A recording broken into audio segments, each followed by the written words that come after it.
দুই নম্বর সান্ত্বনা দিয়ে আমার নবীকে আল্লাহ বললেন, ওয়ালাল আখিরাতু খায়রুল লাকা মিনাল উলা।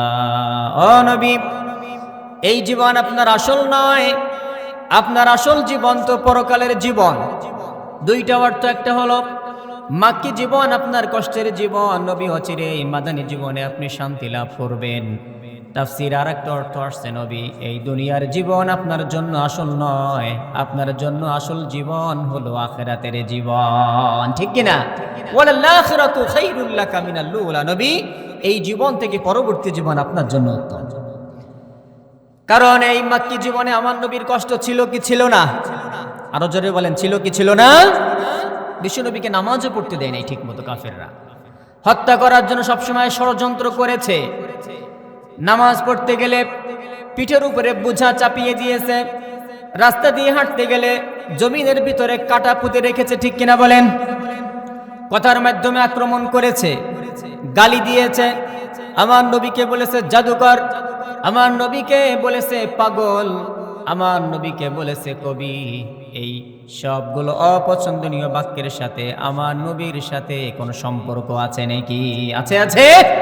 আমার নবী কি পাগল ছিলেন? তিনি কি কবি ছিলেন?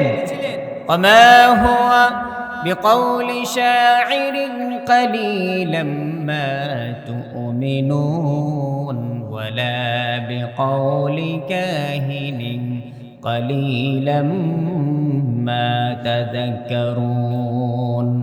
আমার নবী তো কোনো কবি না, সে যা পড়ে সেটা কোনো কবির কথা নয়।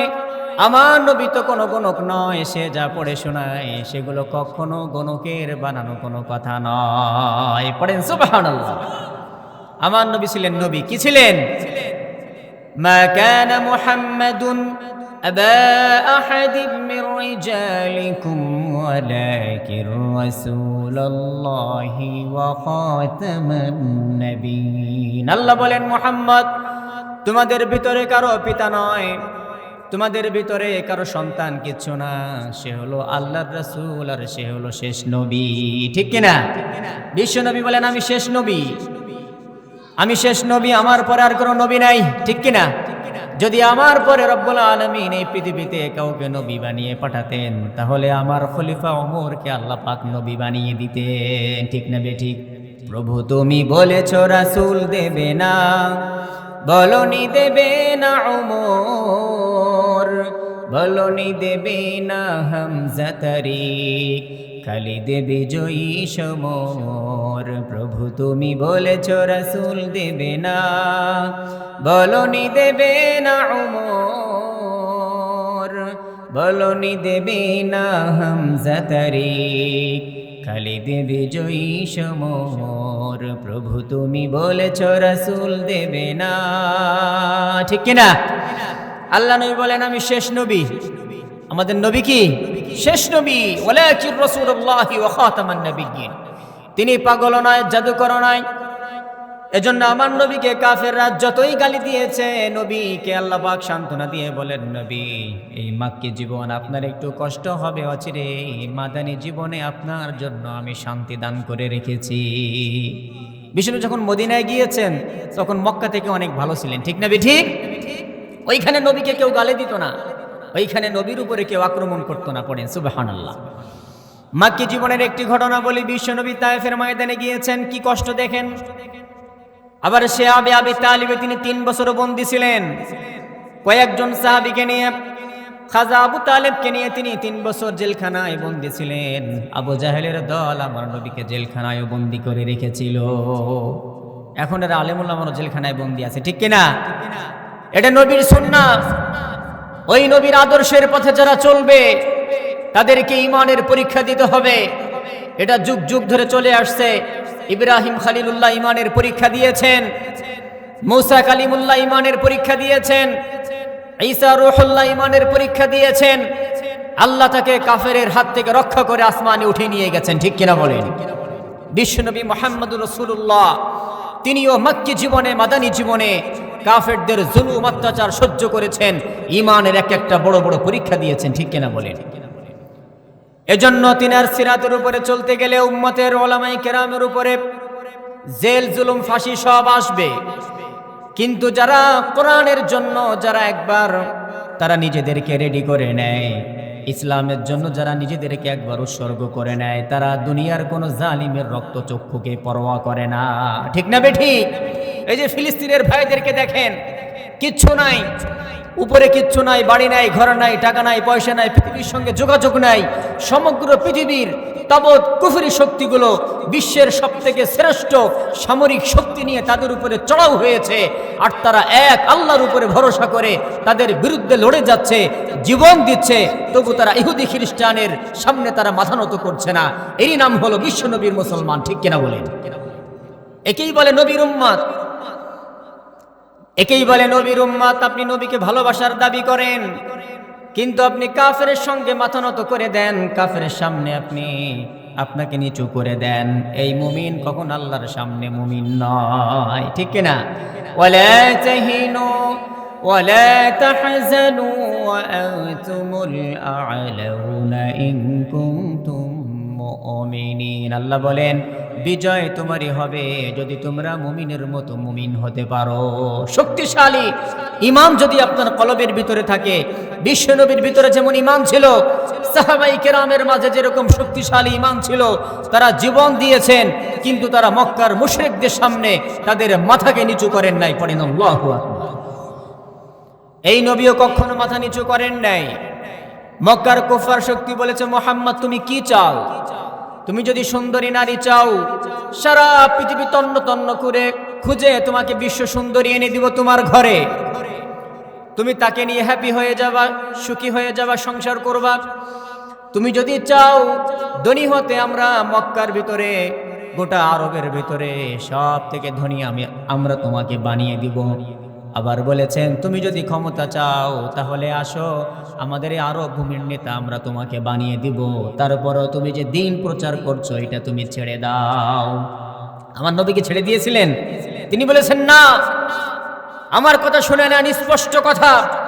আমার ডান হাতে সূর্য দিবেন, বাম হাতে চন্দ্র দিবেন, তারপরও আল্লাহ আমাকে যেই নির্দেশ দিয়ে পৃথিবীর বুকে পাঠিয়েছেন, ওই নির্দেশনা থেকে আমি এক চুল পরিমাণ নড়ব না। পড়েন আল্লাহু আকবার।